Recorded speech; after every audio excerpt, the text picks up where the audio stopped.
श्री नानक पाद पंकज बंदन पाद पंकज बंदना सिमरो अंगद दोख निकंदना अमरदास गुद हृदय त्यावो हृदय त्यावो श्री गुरु रामदास गुण गावो श्री अर्जन विघ्नन के नाशक विघ्नन के नाशक हर गोविंद शुभ सुमत प्रकाशक श्री हर राय नमो कर जोरी नमो कर जोरी गुरु हर कृष्ण मनाए बहोरी तेग बहादुर परम कृपाला परम कृपाला श्री गुरु गोबिंद सिंह विसाला तरों तरा पर पुन पुन सीसा जी पुन पुन सीसा बंदों बार बार जगदीशा जिसमें है अमृत ज्ञान है मानक भगत बैराग श्री गुरु ग्रंथ साहिब उदद बंदों कर अनुराग एकंकारा सतगुरु तेह प्रसाद सत होए वाहिगुरु जी की फतेह विघ्न विनाशन सोए वाहिगुरु जी की फतेह विघ्न विनाशन सोए दोहरा अर्ज कहो अगर्ज प्रभु सुनिए दय कर काना हक कबीर करीम तू देह नाम को दाना तन तन साहिब श्री गुरु ग्रंथ साहिब जी महाराज जी दी पावन पवित्र हजूरी अंदर हाजरियां भर रहे अत सत्कारयोग सतसंगी जनों ਸਾਹਿਬਾਂ ਨੂੰ ਸੀਸ ਝੁਕਾਉਂਦੇ ਹੋਏ ਦੋਵੇਂ ਹੱਥ ਜੋੜ ਕੇ ਫਤਿਹ ਪ੍ਰਵਾਨ ਕਰੋ। ਆਖੋ ਜੀ ਵਾਹਿਗੁਰੂ ਜੀ ਕਾ ਖਾਲਸਾ ਵਾਹਿਗੁਰੂ ਜੀ ਕੀ ਫਤਿਹ। ਆਖੋ ਜੀ ਵਾਹਿਗੁਰੂ ਜੀ ਕਾ ਖਾਲਸਾ ਵਾਹਿਗੁਰੂ ਜੀ ਕੀ ਫਤਿਹ। ਰੋਜ਼ਾਨਾ ਦੇ ਨੇਮ ਮੁਤਾਬਕ ਜਿੱਥੇ ਆਪ ਜੀ ਸਤਿਗੁਰਾਂ ਜੀ ਦੀ ਪਾਵਨ ਹਜ਼ੂਰੀ ਅੰਦਰ ਹਾਜ਼ਰੀਆਂ ਭਰ ਰਹੇ ਹੋ, ਮੇਰੇ ਤੋਂ ਪਹਿਲਾਂ ਆਪ ਜੀਆਂ ਨੇ ਗੁਰੂ ਪਿਆਰਿਆਂ ਪਾਸੋਂ ਸਤਿਗੁਰਾਂ ਜੀ ਦੀ ਅੰਮ੍ਰਿਤਮਈ ਬਾਣੀ ਦਾ ਕੀਰਤਨ ਸਰਵਣ ਕੀਤਾ ਹੈ। ਉਸ ਤੋਂ ਉਪਰੰਤ ਚੱਲ ਰਹੀ ਲੜੀਵਾਰ ਕਥਾ ਸ੍ਰੀ ਗੁਰੂ ਪ੍ਰਤਾਪ ਸੂਰਜ ਗ੍ਰੰਥ ਦੇ ਵਿੱਚੋਂ ਸ੍ਰੀ ਗੁਰੂ ਨਾਨਕ ਪ੍ਰਕਾਸ਼ ਦੇ ਪੂਰਵ ਰਾਤ ਅਧਿਆਇ 8ਵੇਂ ਦਾ ਪ੍ਰਸੰਗ ਜੋ ਅਸੀਂ ਪਿਛਲੇ ਦਿਨਾਂ ਤੋਂ ਸਰਵਣ ਕਰਦੇ ਆ ਰਹੇ ਹਾਂ, ਉਸ ਦੀ ਵਿਚਾਰ ਕਰਨ ਦਾ ਕੁਝ ਕੁ ਸਮਾਂ ਪ੍ਰਾਪਤ ਹੋਇਆ ਹੈ। ਅੱਜ ਦੇ ਇਸ ਪ੍ਰਸੰਗ ਦੀ ਆਰੰਭਤਾ ਕਰਨ ਤੋਂ ਪਹਿਲਾਂ ਕੁਝ ਪੰਛੀ ਝਾਤ ਅਸੀਂ ਪਿਛਲੇ ਦੀਵਾਨਾਂ ਦੇ ਅੰਦਰ ਮਾਰ ਲਈਏ ਤਾਂ ਜੋ ਸਾਨੂੰ ਅੱਜ ਦੀ ਇਸ ਲੜੀ ਸਮਝਣ ਦੇ ਵਿੱਚ ਕੁਝ ਸੋਖ ਮਹਿਸੂਸ ਹੋ ਸਕੇ। ਕੱਲ ਦੇ ਦੀਵਾਨਾਂ ਦੇ ਵਿੱਚ ਅਸੀਂ ਇੱਥੋਂ ਤੱਕ ਪ੍ਰਸੰਗ ਸਰਵਣ ਕਰ ਚੁੱਕੇ ਹਾਂ ਕਿ ਮੌਲਵੀ ਅਤੇ ਧੰਨ ਗੁਰੂ ਨਾਨਕ ਸਾਹਿਬ ਜੀ ਮਹਾਰਾਜ ਜੀ ਦੇ ਵਿਚਕਾਰ ਵਿਚਾਰ ਚਰਚਾ ਚੱਲ ਰਹੀ ਹੈ ਤੇ ਮੌਲਵੀ ਪਾਤਸ਼ਾਹ ਜੀ ਨੂੰ ਫਿਰ ਇਹ ਆਖ ਕੇ ਚੁੱਪ ਕਰਨ ਲਈ, ਆਪਣਾ ਸੁਭਾਅ ਬਦਲਣ ਲਈ ਕਹਿੰਦਾ ਵੀ ਤੁਸੀਂ ਹਜੇ ਬੱਚੇ ਹੋ, ਤੁਸੀਂ ਹੁਣ ਬੱਚਿਆਂ ਵਾਲੀ ਜਿਹੜੀ ਲੀਲਾ ਹੈ ਉਹ ਧਾਰਨ ਕਰੋ। ਇਹ ਬੱਚਿਆਂ ਦੀ ਉਮਰ ਦੇ ਵਿੱਚ ਜਿਹੜੀਆਂ ਵੱਡੀਆਂ ਗੱਲਾਂ ਕਰਦੇ ਹੋ ਨਾ, ਸਿਆਣਿਆਂ ਵਾਲੀਆਂ ਗੱਲਾਂ, ਹੁਣ ਇਸ ਗੱਲ ਨੂੰ ਛੱਡ ਦਿਓ ਕੁਝ ਇਹੋ ਜਿਹੇ ਬਚਨ ਆਖੋ ਜਿਸ ਦੇ ਨਾਲ ਤੁਹਾਡੇ ਜਿਹੜੇ ਸੁਣਨ ਵਾਲੇ ਸਰੋਤੇ ਨੇ ਨਾ, ਜਿਹੜੇ ਤੁਹਾਡੀ ਸੰਗਤ ਕਰਦੇ ਨੇ, ਉਹਨਾਂ ਦੇ ਮਨ ਨੂੰ ਧੀਰਜ ਮਿਲੇ, ਉਹਨਾਂ ਦੇ ਮਨ ਨੂੰ ਟਿਕਾ ਮਿਲੇ। ਤੇ ਫਿਰ ਪਾਤਸ਼ਾਹ ਜੀ ਉਸ ਮੌਲਵੀ ਨੂੰ ਇੱਕ ਉਦਾਹਰਣ ਦੇ ਵਜੋਂ ਸਮਝਾਉਣਾ ਕਰਦੇ ਨੇ ਵੀ ਮਨੁੱਖ ਆਪਣੇ ਜੀਵਨ ਦੇ ਵਿੱਚ ਕਿਸ ਤਰ੍ਹਾਂ ਆਪਣਾ ਜਿਹੜਾ ਜੀਵਨ ਦਾ ਸਮਾਂ ਹੈ ਨਾ, ਉਹ ਅਜਾਈਂ ਹੀ ਗਵਾ ਲੈਂਦਾ। ਪਾਤਸ਼ਾਹ ਜੀ ਸਮਝਾਉਣਾ ਕਰਦੇ ਨੇ ਮੌਲਵੀ ਨੂੰ, ਕਹਿੰਦੇ ਮੰਨ ਲਓ ਕਿਸੇ ਇਨਸਾਨ ਦੀ ਉਮਰ 100 ਸਾਲ ਦੀ ਹੈ। ਕੋਈ ਇਨਸਾਨ 100 ਸਾਲ ਦੀ ਉਮਰ ਭੋਗਦਾ ਹੈ, 100 ਸਾਲ ਜਿਉਂਦਾ ਹੈ, ਤੇ ਕਹਿੰਦੇ ਉਹਨਾਂ 100 ਸਾਲਾਂ ਦੇ ਵਿੱਚੋਂ 50 ਸਾਲ ਦਾ ਜਿਹੜਾ ਸਮਾਂ ਬਣਦਾ ਹੈ ਉਹ ਮਨੁੱਖ ਸੌਂ ਕੇ ਅਜਾਈਂ ਗਵਾ ਲੈਂਦਾ। 50 ਸਾਲ ਰਹਿ ਗਏ ਤੇ ਕਹਿੰਦੇ 50 ਸਾਲਾਂ ਦੇ ਵਿੱਚੋਂ 15 ਸਾਲ ਮਨੁੱਖ ਦਾ ਜਿਹੜਾ ਬਚਪਨ ਦਾ ਸਮਾਂ, ਜਨਮ ਤੋਂ ਲੈ ਕੇ 15 ਸਾਲ ਤੱਕ ਦੀ ਜਿਹੜੀ ਉਮਰ ਬਣਦੀ ਹੈ ਨਾ, ਉਹਨਾਂ 15 ਸਾਲਾਂ ਦੇ ਵਿੱਚ ਮਨੁੱਖ ਨੂੰ ਕਿਸੇ ਤਰ੍ਹਾਂ ਦੀ ਸੁੱਧ ਬੁੱਧ ਨਹੀਂ ਹੁੰਦੀ, ਮਨੁੱਖ ਨੂੰ ਕਿਸੇ ਚੀਜ਼ ਦਾ ਇਲਮ ਨਹੀਂ ਹੁੰਦਾ, ਗਿਆਨ ਨਹੀਂ ਹੁੰਦਾ ਵੀ ਉਹ ਇਸ ਧਰਤੀ ਦੇ ਉੱਤੇ ਆਇਆ ਕਿਸੇ ਵਾਸਤੇ ਹੈ। ਤੇ ਫਿਰ ਕਹਿੰਦੇ ਵੀ ਜਿਹੜੇ 80 ਸਾਲ ਤੋਂ ਵੱਧ ਉਮਰ ਭੋਗਦੇ ਨੇ, 80 ਸਾਲ ਤੋਂ ਵੱਧ ਉਹਨਾਂ ਦੀ ਉਮਰ ਹੋ ਜਾਂਦੀ, ਤੇ ਉਸ ਸਮੇਂ ਦੇ ਵਿੱਚ ਜਾ ਕੇ ਕਹਿੰਦੇ ਉਹਨਾਂ ਦੀ ਅੱਖਾਂ ਦੀ ਰੋਸ਼ਨੀ ਵੀ ਘਟ ਜਾਂਦੀ ਤੇ ਕੰਨਾਂ ਦੇ ਨਾਲ ਉਹ ਸੁਣਨਾ ਵੀ ਘਟ ਜਾਂਦਾ। ਭਾਵ ਉਸ ਸਮੇਂ ਉਹ ਆਪਣੀ ਜਿਹੜੀ ਸਰੀਰਕ ਕਿਰਿਆ ਹੈ ਨਾ, ਉਹ ਕਰਨ ਦੇ ਵਿੱਚ ਵੀ ਪਰੇਸ਼ਾਨੀ ਮਹਿਸੂਸ ਕਰਦੇ ਨੇ। ਇੱਥੋਂ ਤੱਕ ਕਈ ਵਾਰੀ ਪਰਿਵਾਰ ਦੇ ਜੀਅ ਹੀ ਉਹਨਾਂ ਨੂੰ ਚੱਕ ਕੇ ਇੱਧਰ ਉੱਧਰ ਲੈ ਕੇ ਜਾਂਦੇ ਨੇ, ਉਹਨਾਂ ਦਾ ਇਸ਼ਨਾਨ ਪਾਣੀ ਕਰਾਉਂਦੇ ਨੇ। ਤੇ ਇਸੇ ਤਰ੍ਹਾਂ ਪਾਤਸ਼ਾਹ ਜੀ ਸਮਝਾਉਣਾ ਕਰਦੇ ਨੇ ਕਿ 50 ਸਾਲ ਸੌਂ ਕੇ ਗਵਾ ਲਏ, ਪਲੱਸ 15 ਜਿਹੜੇ ਬਾਲਪਨ ਦੇ ਵਿੱਚ ਬੀਤੇ, 65 ਸਾਲ ਹੋ ਗਏ, ਤੇ 80 ਸਾਲ ਤੋਂ 100 ਸਾਲ ਤੱਕ ਦੇ 20 ਸਾਲ ਇਹ ਹੋ ਗਏ, ਤੇ 85 ਸਾਲ 100 ਦੇ ਵਿੱਚੋਂ ਇਸ ਤਰ੍ਹਾਂ ਅਜਾਈਂ ਗਵਾ ਲਏ। ਬਾਕੀ ਦਾ ਸਮਾਂ ਜਿਹੜਾ ਕਹਿੰਦੇ ਬਚਿਆ, ਉਸ ਦੇ ਵਿੱਚ ਮਨੁੱਖ ਰੋਜ਼ਾਨਾ ਆਪਣਾ ਖਾਣ ਪਾਣੀ ਵੀ ਕਰਦਾ ਹੈ, ਪ੍ਰਸ਼ਾਦਾ ਪਾਣੀ ਵੀ ਛਕਦਾ, ਘਰ ਦੇ ਜਿਹੜੇ ਜੀਅ ਨੇ ਉਹਨਾਂ ਦੇ ਨਾਲ ਲਾਡ ਵੀ ਲੜਾਉਂਦਾ, ਧਨ ਦੌਲਤ ਇਕੱਠੀ ਕਰਨ ਦੇ ਵਿੱਚ ਲੱਗਾ ਰਿਹਾ। ਤੇ ਇਸ ਸਮੇਂ ਦੇ ਵਿੱਚ 100 ਸਾਲ ਦੇ ਸਮੇਂ ਦੇ ਵਿੱਚ ਇਹ ਦੱਸੋ ਵੀ ਪਰਮਾਤਮਾ ਨੂੰ ਚੇਤੇ ਕਦੋਂ ਕੀਤਾ? ਇਹ ਸਾਰਾ ਪ੍ਰਸੰਗ ਧੰਨ ਗੁਰੂ ਨਾਨਕ ਸਾਹਿਬ ਜੀ ਮਹਾਰਾਜ ਮੌਲਵੀ ਨੂੰ ਸਮਝਾਉਣਾ ਕਰਦੇ ਨੇ। ਤੇ ਫਿਰ ਮੌਲਵੀ ਜਿਸ ਦੇ ਮਨ ਦੇ ਵਿੱਚ ਇਹ ਸਾਰਾ ਕੁਝ ਸੁਣ ਕੇ ਥੋੜ੍ਹਾ ਜਿਹਾ ਮਨ ਨੂੰ ਧੀਰਜ ਮਿਲਦਾ ਨਾ, ਫਿਰ ਉਹ ਪਾਤਸ਼ਾਹ ਜੀ ਫਿਰ ਉਸ ਨੂੰ ਹੁਣ ਹੋਰ ਵਿਚਾਰ ਉਸ ਦੇ ਅੱਗੇ ਰੱਖਦੇ ਨੇ, ਆਪਣਾ ਪੱਖ ਹੋਰ ਰੱਖਦੇ ਨੇ ਵੀ ਤੈਨੂੰ ਮੈਂ ਸਮਝਾਉਣਾ ਅਸਲ ਦੇ ਵਿੱਚ ਜ਼ਿੰਦਗੀ ਕਿਸ ਤਰ੍ਹਾਂ ਜਿਉਣੀ, ਕਿਸ ਤਰ੍ਹਾਂ ਤੈਨੂੰ ਮੈਂ ਦੱਸਦਾ ਵੀ ਕਿਸ ਤਰ੍ਹਾਂ ਆਪਣਾ ਜੀਵਨ ਨਿਰਵਾਹ ਕਰਨਾ। ਆਓ ਇਸ ਪ੍ਰਸੰਗ ਦੀ ਆਰੰਭਤਾ ਕਰਨ ਤੋਂ ਪਹਿਲਾਂ ਧੰਨ ਗੁਰੂ ਨਾਨਕ ਸਾਹਿਬ ਜੀ ਮਹਾਰਾਜ ਜੀ ਦੇ ਚਰਨਾਂ ਦੇ ਵਿੱਚ ਸੀਸ ਝੁਕਾਉਂਦਿਆਂ ਹੋਇਆਂ ਆਪਣੀ ਰਸਨਾ ਤੋਂ ਉਚਾਰਨ ਕਰੀਏ ਜੀ, ਧੰਨ ਧੰਨ ਸਾਹਿਬ ਸ੍ਰੀ ਗੁਰੂ ਨਾਨਕ ਸਾਹਿਬ ਜੀ ਮਹਾਰਾਜ, ਧੰਨ ਧੰਨ ਸਾਹਿਬ ਸ੍ਰੀ ਗੁਰੂ ਨਾਨਕ ਸਾਹਿਬ ਜੀ ਮਹਾਰਾਜ। ਦੋਹਰਾ ਅਰਜ ਕਹੋ ਅਗਰਜ ਪ੍ਰਭੂ, ਸੁਣੀਐ ਦੈ ਕਰ ਕਾਨ, ਹੱਕ ਕਬੀਰ ਕਰੀਮ ਤੂੰ, ਦੇਹ ਨਾਮ ਕੋ ਦਾਨ। ਤੇ ਹੁਣ ਪਾਤਸ਼ਾਹ ਜੀ ਉਸ ਪ੍ਰਭੂ ਦੇ ਅੱਗੇ, ਉਸ ਪ੍ਰਭੂ ਦੇ ਸਨਮੁਖ ਪਰਮਾਤਮਾ ਦੇ ਅੱਗੇ ਅਰਜ਼ੋਈ ਕਰਦੇ ਨੇ, ਆਖਦੇ ਨੇ ਕਿ ਹੇ ਮੇਰੇ ਪ੍ਰਭੂ, ਮੈਂ ਤੇਰੇ ਸਾਹਮਣੇ ਇੱਕ ਬੇਨਤੀ ਕਰਦਾ, ਤੇਰੇ ਚਰਨਾਂ ਦੇ ਵਿੱਚ ਇੱਕ ਅਰਜ਼ੋਈ ਕਰਦਾ, ਅਰਦਾਸ ਕਰਦਾ, ਬੰਦਨਾ ਕਰਦਾ ਹਾਂ, ਤੇ ਤੁਸੀਂ ਮੇਰੀ ਗੱਲ ਨੂੰ ਸੁਣੋ। ਕਹਿੰਦੇ ਹੱਕ ਕਬੀਰ ਕਰੀਮ ਤੂੰ, ਵੇ ਤੂੰ ਸੱਚਾ ਹੈ, ਵੱਡਾ ਹੈ ਸਾਰਿਆਂ ਨਾਲੋਂ, ਤੂੰ ਦਇਆ ਕਰਨ ਵਾਲਾ, ਦਿਆਲੂ ਹੈ, ਤੇਰਾ ਸੁਭਾਅ ਦਿਆਲਤਾ ਵਾਲਾ ਹੈ। ਹੇ ਪ੍ਰਭੂ ਜੀ, ਮੇਰੇ ਤੇ ਕਿਰਪਾ ਕਰੋ, ਦੇਹ ਨਾਮ ਕੋ ਦਾਨ, ਮੇਰੀ ਝੋਲੀ ਦੇ ਵਿੱਚ ਨਾਮ ਦਾਨ ਦੀ ਜਿਹੜੀ ਦਾਤ ਹੈ ਉਹ ਪਾਓ, ਮੈਨੂੰ ਨਾਮ ਦੀ ਦਾਤ ਬਖਸ਼ਿਸ਼ ਕਰੋ। ਸੋ ਪਈ ਕਰੇ ਬੰਦਗੀ ਤਨ ਮਨ ਦੀਨਾ, ਨਾਮ ਸੁਜਾਚੇ ਹੋਏ ਅਧੀਨਾ। ਹੁਣ ਪਾਤਸ਼ਾਹ ਜੀ ਬਚਪਨ ਦੇ ਵਿੱਚ ਹੀ ਨਾਮ ਦੀ ਦਾਤ ਮੰਗਦੇ ਨੇ, ਹਾਲਾਂਕਿ ਪਾਤਸ਼ਾਹ ਜੀ ਆਪ ਦਾਤਾਂ ਦੇਣ ਵਾਲੇ ਨੇ, ਉਹ ਦੁਨੀਆ ਦੇ ਲੋਕਾਂ ਨੂੰ ਨਾਮ ਦੀਆਂ ਦਾਤਾਂ ਵੀ ਬਖਸ਼ਦੇ ਨੇ, ਸਮਾਜ ਦੇ ਲੋਕਾਂ ਦਾ ਉਧਾਰ ਕਰਦੇ ਨੇ, ਪਰ ਫਿਰ ਵੀ ਉਸ ਪਰਮਾਤਮਾ ਦੇ ਅਕਾਲ ਪੁਰਖ ਦੇ ਚਰਨਾਂ ਦੇ ਵਿੱਚ ਢਹਿ ਪਏ ਵੀ ਮੈਨੂੰ ਨਾਮ ਦੀ ਦਾਤ ਬਖਸ਼ਿਸ਼ ਕਰੋ। ਤੇ ਵੀ ਸਾਨੂੰ ਇਹ ਸਮਝ ਲੈਣਾ ਚਾਹੀਦਾ ਵੀ ਜੇ ਗੁਰੂ ਨਾਨਕ ਸਾਹਿਬ ਜੀ ਮਹਾਰਾਜ ਖੁਦ ਨਾਮ ਦੀ ਦਾਤ ਮੰਗ ਰਹੇ ਨੇ, ਜੇ ਹੁਣ ਪਰਮਾਤਮਾ ਦਾ ਅਵਤਾਰ ਧਾਰ ਕੇ ਧੰਨ ਗੁਰੂ ਨਾਨਕ ਸਾਹਿਬ ਜੀ ਮਹਾਰਾਜ ਇਸ ਧਰਤੀ ਦੇ ਉੱਤੇ ਪ੍ਰਗਟ ਹੋਏ ਨੇ, ਤੇ ਹੁਣ ਗੁਰੂ ਨਾਨਕ ਸਾਹਿਬ ਜੀ ਮਹਾਰਾਜ ਜਿਹੜੀ ਮਰਜ਼ੀ ਚੀਜ਼ ਮੰਗ ਲੈਂਦੇ, ਪਰ ਨਹੀਂ, ਸਾਰਾ ਕੁਝ ਤਿਆਗ ਕੇ, ਸਾਰਾ ਕੁਝ ਛੱਡ ਛਡਾ ਕੇ ਪਾਤਸ਼ਾਹ ਨੇ ਇੱਕੋ ਹੀ ਗੱਲ ਮੰਗੀ ਵੀ ਤੂੰ ਵੱਡਾ ਹੈ, ਦਇਆ ਕਰਨ ਵਾਲਾ, ਦਾਤਾਂ ਦੇਣ ਵਾਲਾ, ਮੇਰੀ ਝੋਲੀ ਬਸ ਨਾਮ ਦੀ ਦਾਤ ਪਾ ਦੇ।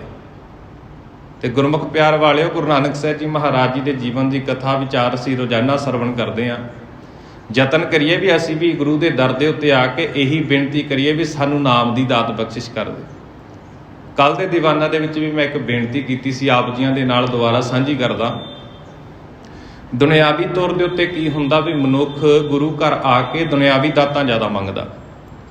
ਕੋਈ ਕਹਿ ਰਿਹਾ ਵੀ ਮੈਨੂੰ ਪੁੱਤਰ ਦੀ ਦਾਤ ਦੇ ਦਿਓ, ਕੋਈ ਕਹਿ ਰਿਹਾ ਵੀ ਮੇਰਾ ਵਿਦੇਸ਼ ਜਾਣ ਦਾ ਜਿਹੜਾ ਸਬੱਬ ਬਣ ਜਾਵੇ, ਕੋਈ ਕਹਿੰਦਾ ਮੈਨੂੰ ਧਨ ਦੌਲਤ ਚਾਹੀਦੀ ਹੈ।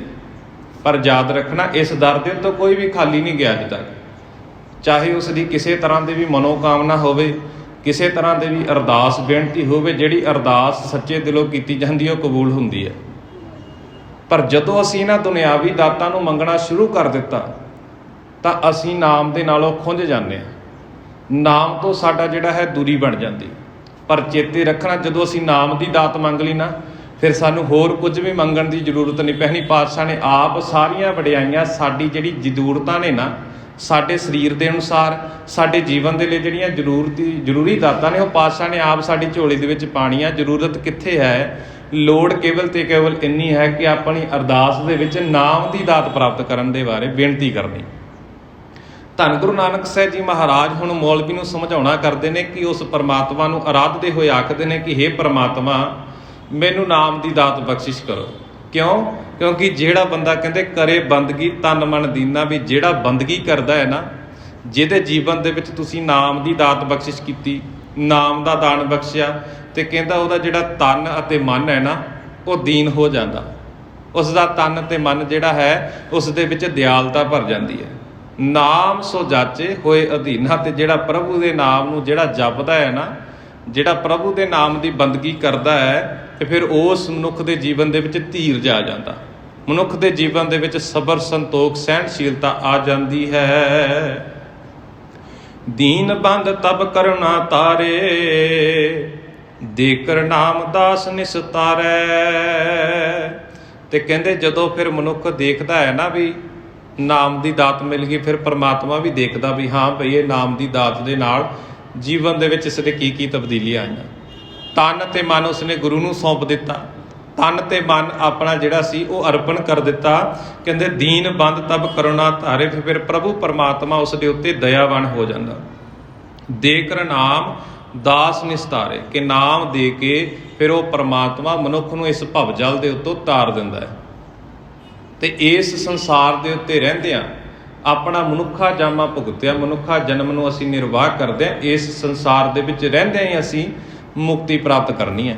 ਤੇ ਪਾਤਸ਼ਾਹ ਜੀ ਫਿਰ ਜਿਸ ਨੂੰ ਆਖਦੇ ਨੇ ਵੀ ਪਰਮਾਤਮਾ ਨਾਮ ਦੀ ਦਾਤ ਬਖਸ਼ਦਾ ਹੈ ਨਾ, ਫਿਰ ਉਸ ਮਨੁੱਖ ਦੇ ਜੀਵਨ ਦੇ ਵਿੱਚੋਂ ਜਿਹੜਾ ਹੈ ਉਸ ਦਾ ਜਿਹੜਾ ਹੈ ਪਾਰ ਉਤਾਰਾ ਹੋ ਜਾਂਦਾ ਹੈ। ਸੁਣ ਸ੍ਰੀ ਗੁਰ ਕੇ ਬੈਨ ਮੁਲਾਨਾ, ਜਿਨ ਤੇ ਮਿਟਤ ਬਿਕਟ ਅਗਿਆਨਾ।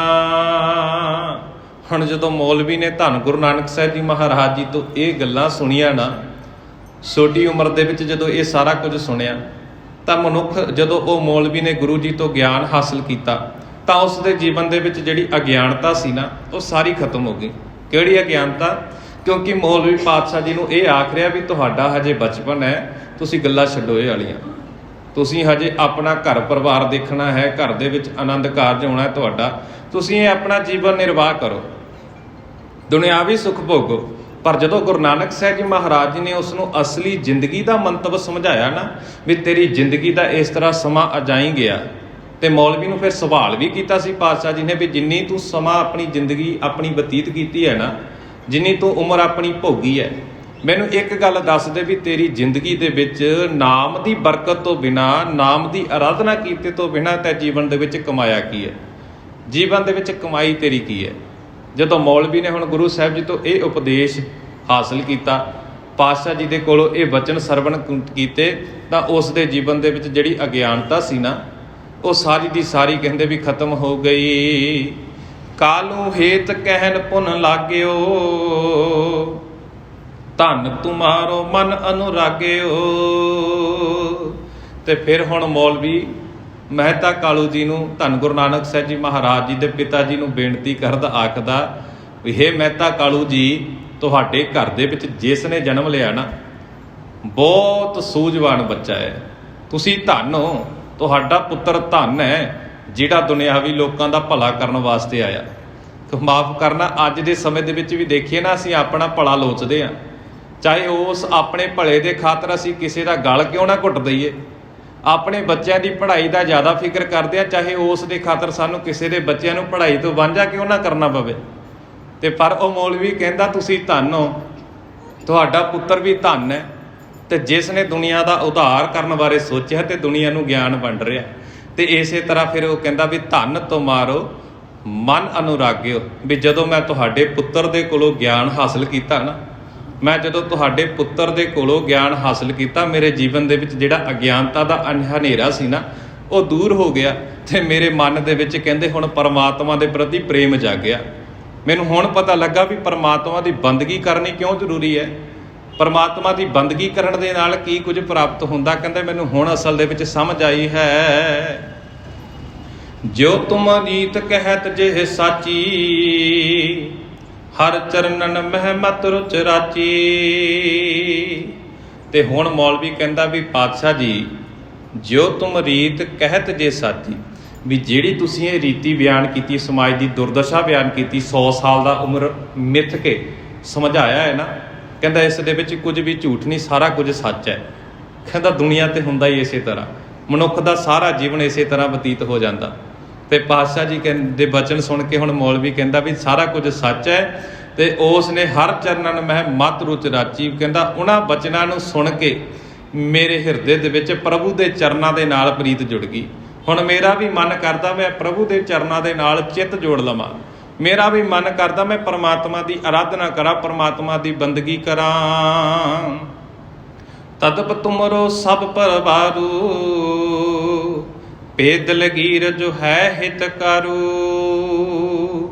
ਕਹਿੰਦਾ ਤਦਪ ਤੁਮਰੋ ਸਭ ਪਰਿਵਾਰੂ, ਵੀ ਇਸ ਕਰਕੇ ਜਿਹੜਾ ਤੁਹਾਡਾ ਸਾਰੇ ਦਾ ਸਾਰਾ ਪਰਿਵਾਰ ਹੈ ਨਾ, ਜਿੰਨੇ ਵੀ ਤੁਹਾਡੇ ਪਰਿਵਾਰ ਦੇ ਮੈਂਬਰ ਨੇ, ਕਹਿੰਦੇ ਤੇ ਦਲਗੀਰ ਜੋ ਹੈ ਹਿਤਕਾਰੂ, ਤੇ ਸਾਰੇ ਦਾ ਸਾਰਾ ਪਰਿਵਾਰ ਕਹਿੰਦੇ ਪੂਰਾ ਸੂਝਵਾਨ ਹੈ। ਸਾਰਾ ਪਰਿਵਾਰ ਹੀ ਜਿਹੜਾ ਹੈ ਉਹ ਹਿਤਕਾਰੀ ਹੈ। ਇਨਕੋ ਹੇਤ ਕਰੋ ਜਿਉ ਹਰਖਿਓ, ਤੁਮਰੋ ਮੋਹ ਆਣ ਇਹ ਕਰਖੇ। ਕਹਿੰਦੇ ਵੀ ਇਹਨਾਂ ਨੂੰ ਜਿੰਨਾ ਵੀ ਪਿਆਰ ਕਰੋਗੇ ਨਾ ਤੁਸੀਂ, ਆਪਣੇ ਪਰਿਵਾਰਕ ਜੀਆਂ ਨੂੰ, ਪਰਿਵਾਰ ਦੇ ਮੈਂਬਰਾਂ ਨੂੰ, ਜਿੰਨਾ ਵੀ ਤੁਸੀਂ ਆਪਣੇ ਚਿੱਤ ਦੇ ਵਿੱਚ ਇਹਨਾਂ ਨੂੰ ਪਿਆਰ ਕਰੋਗੇ, ਉਨੇ ਹੀ ਤੁਹਾਡਾ ਪਿਆਰ ਪ੍ਰਾਪਤ ਕਰਕੇ ਖੁਸ਼ ਹੁੰਦੇ ਨੇ। ਕਿਉਂਕਿ ਬੱਚੇ ਵੀ ਧੰਨ ਗੁਰੂ ਨਾਨਕ ਸਾਹਿਬ ਜੀ ਮਹਾਰਾਜ ਜੀ ਦਾ ਪਿੱਛਾ ਨਹੀਂ ਛੱਡਦੇ। ਮਾਂ-ਬਾਪ ਧੱਕੇ ਦੇ ਨਾਲ ਉਹਨਾਂ ਨੂੰ ਘਰ ਦੇ ਵਿੱਚ ਲੈ ਕੇ ਜਾਂਦੇ ਨੇ ਵੀ ਭਾਈ ਚਲੋ ਹੁਣ ਤਾਂ ਰਾਤ ਹੋ ਗਈ, ਹੁਣ ਤਾਂ ਇਸ ਸਾਥੀ ਦਾ ਆਪਣੇ ਦਾ ਸਾਥ ਛੱਡ ਕੇ ਘਰ ਨੂੰ ਚਲੋ। ਘਰ ਜਾ ਕੇ ਵੀ ਉਹਨਾਂ ਦਾ ਚਿੱਤ ਗੁਰੂ ਨਾਨਕ ਸਾਹਿਬ ਜੀ ਮਹਾਰਾਜ ਜੀ ਦੇ ਬਚਨਾਂ ਵੱਲ ਹੀ ਜੁੜਿਆ ਰਹਿੰਦਾ।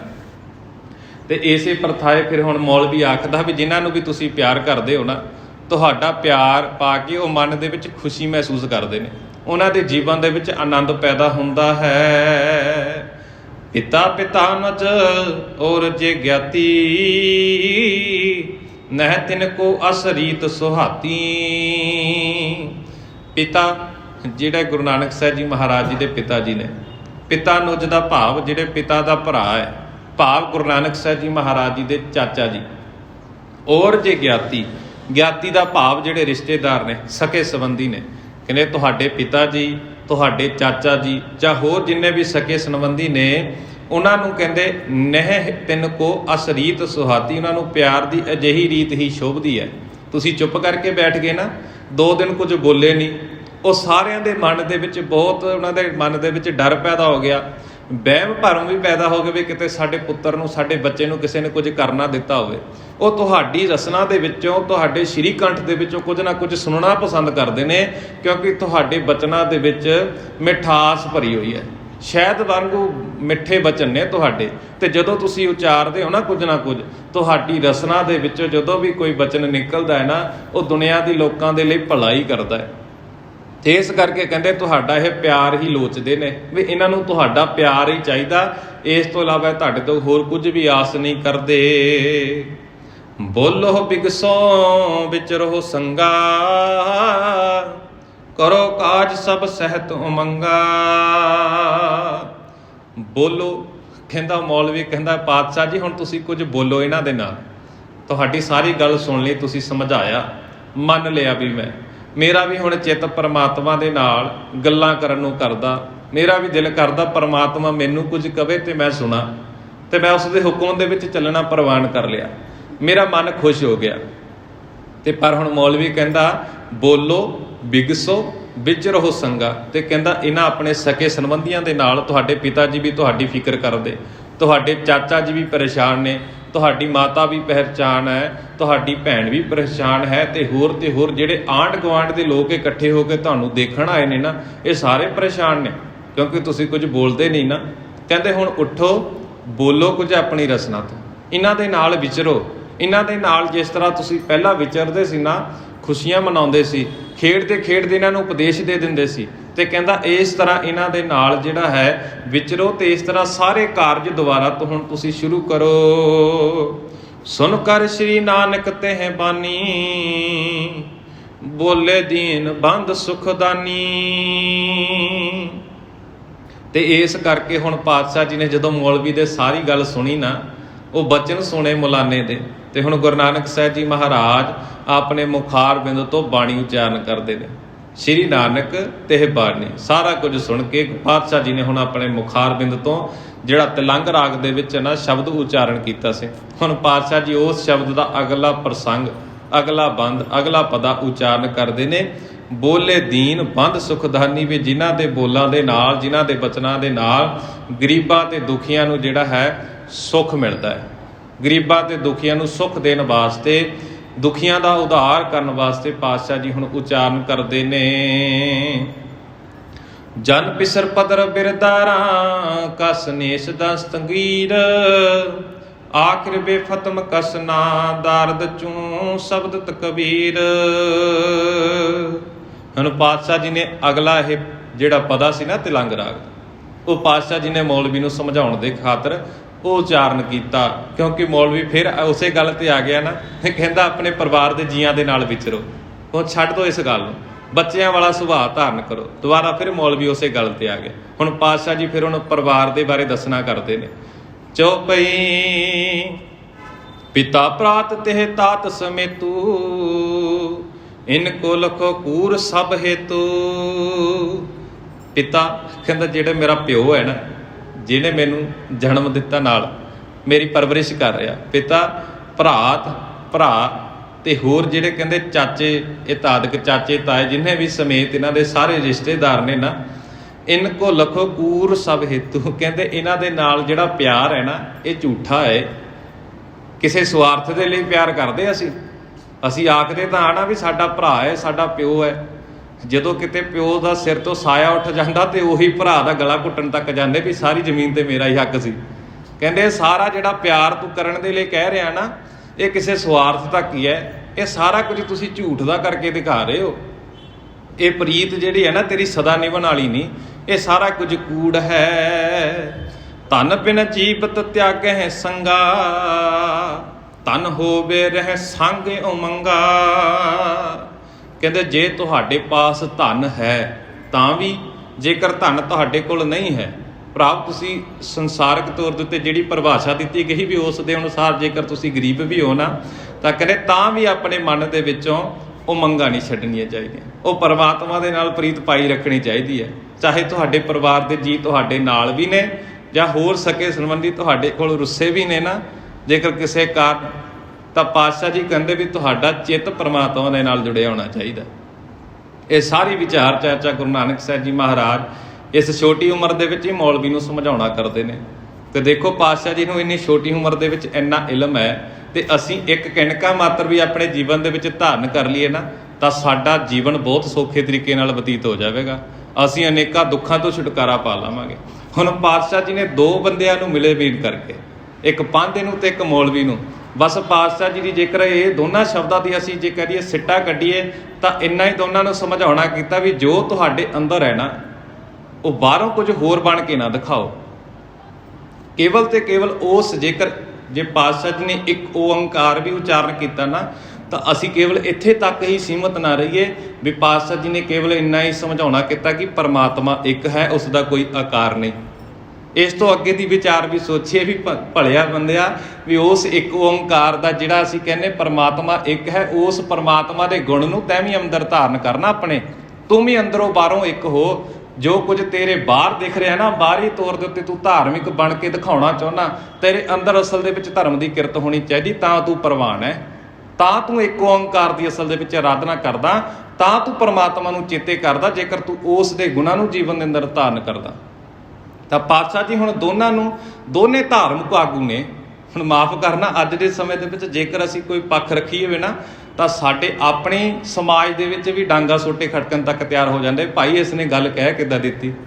ਤੇ ਉਹ ਚੇਤੇ ਕਰੋ ਭਗਤ ਕਬੀਰ ਜੀ ਨੂੰ ਵੀ, ਭਗਤ ਰਵਿਦਾਸ ਜੀ ਨੂੰ ਵੀ, ਜਿਨ੍ਹਾਂ ਨੂੰ ਨੀਵੀਂ ਜਾਤ ਦਾ ਕਿਹਾ ਜਾਂਦਾ ਸੀ, ਪਰ ਫਿਰ ਵੀ ਡੰਕੇ ਦੀ ਚੋਟ ਦੇ ਨਾਲ ਸਾਰਾ ਕੁਝ ਸੱਚ ਦੁਨੀਆ ਦੇ ਸਾਹਮਣੇ ਰੱਖਿਆ ਵੀ ਦੁਨੀਆ ਦੇ ਲੋਕੋ, ਤੁਹਾਨੂੰ ਧਰਮ ਦੇ ਨਾਂ ਦੇ ਉੱਤੇ ਠੱਗਿਆ ਜਾ ਰਿਹਾ, ਤੁਹਾਨੂੰ ਧਰਮ ਦੇ ਨਾਂ ਦੇ ਉੱਤੇ ਲੁੱਟਿਆ ਜਾ ਰਿਹਾ। ਤੁਹਾਡੇ ਮਨਾਂ ਦੇ ਵਿੱਚ ਇਹ ਗੱਲ ਭਰ ਦਿੱਤੀ, ਕਿਉਂਕਿ ਜੇਕਰ ਤੁਸੀਂ ਆਪ ਖੁਦ ਧਾਰਮਿਕ ਗ੍ਰੰਥਾਂ ਨੂੰ ਪੜ੍ਹਨਾ ਸ਼ੁਰੂ ਕਰ ਦਿੱਤਾ, ਤਾਂ ਤੁਹਾਨੂੰ ਸੱਚ ਪਤਾ ਲੱਗ ਜਾਣਾ ਕਿ ਪਰਮਾਤਮਾ ਦਾ ਸੱਚ ਕੀ ਹੈ, ਪਰਮਾਤਮਾ ਕੀ ਹੈ। ਤੁਹਾਡੇ ਮਨ ਦੇ ਵਿੱਚ ਇਹੀ ਵਹਿਮ ਭਰਮ ਪਾ ਦਿੱਤਾ ਵੀ ਨਾ ਭਾਈ, ਤੁਸੀਂ ਜੇਕਰ ਧਾਰਮਿਕ ਗ੍ਰੰਥਾਂ ਦੇ ਨੇੜੇ ਆ ਗਏ ਨਾ, ਸਾਡੇ ਧਾਰਮਿਕ ਗ੍ਰੰਥ ਵੀ ਨਸ਼ਟ ਹੋ ਜਾਣਗੇ।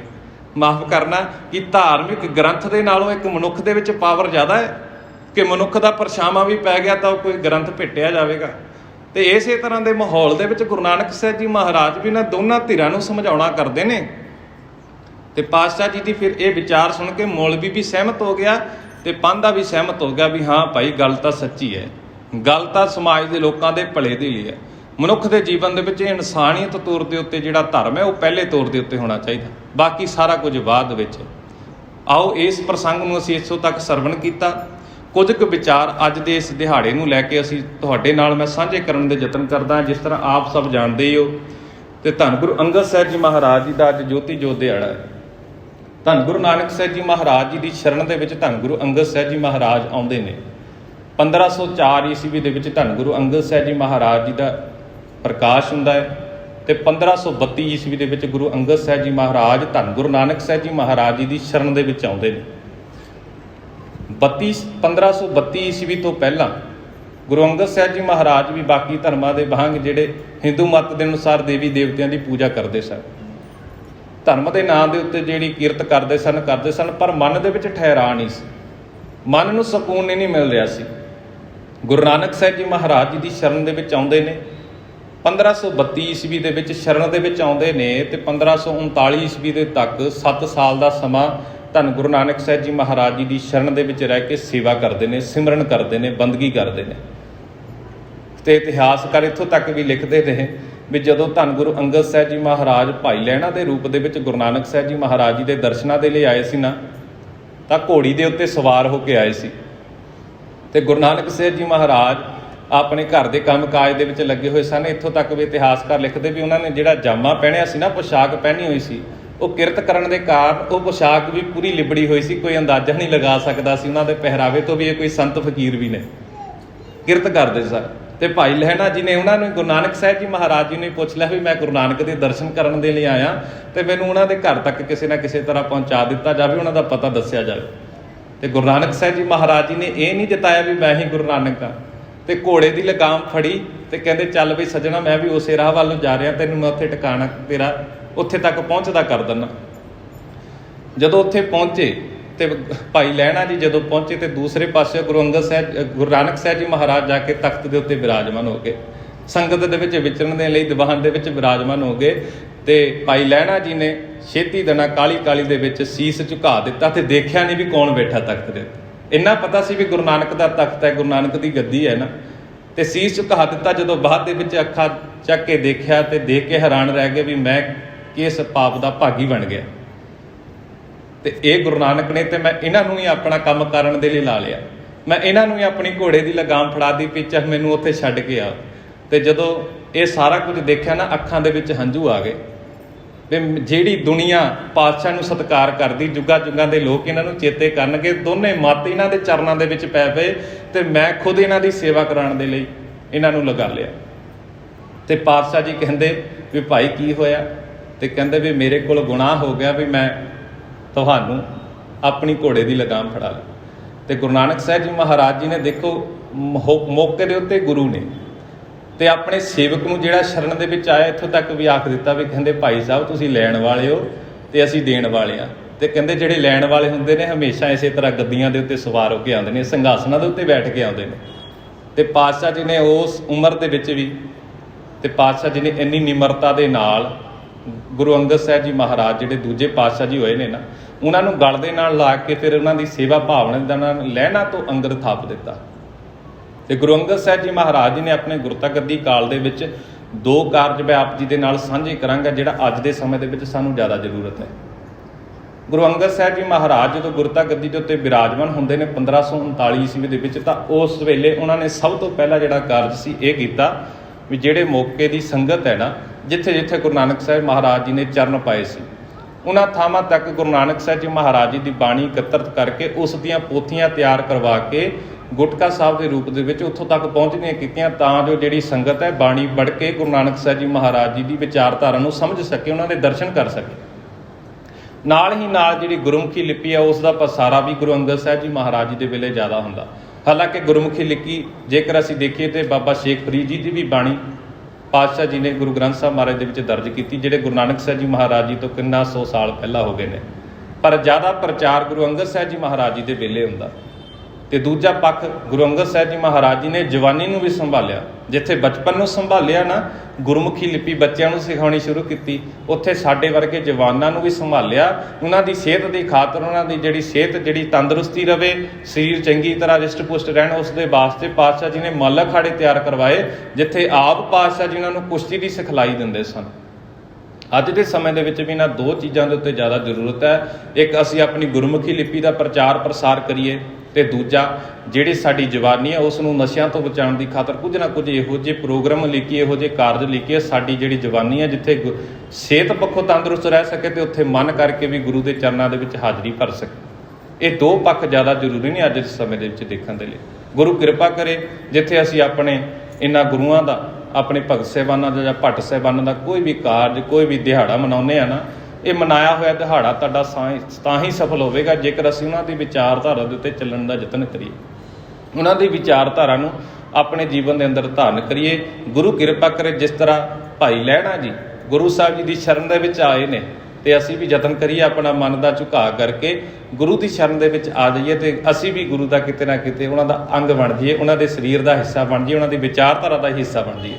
ਗੁਰੂ ਕਿਰਪਾ ਕਰੇ ਸਾਡੇ ਜੀਵਨ ਦੇ ਵਿੱਚ ਵੀ ਇਨਾਮ ਦੀਆਂ ਦਾਤਾਂ ਸਾਡੀ ਝੋਲੀ ਦੇ ਵਿੱਚ ਪਾਉਣ, ਜਿਸ ਦੇ ਨਾਲ ਸਾਡੇ ਜੀਵਨ ਦੇ ਵਿੱਚ ਵੀ ਬਰਕਤਾਂ ਆਉਣ।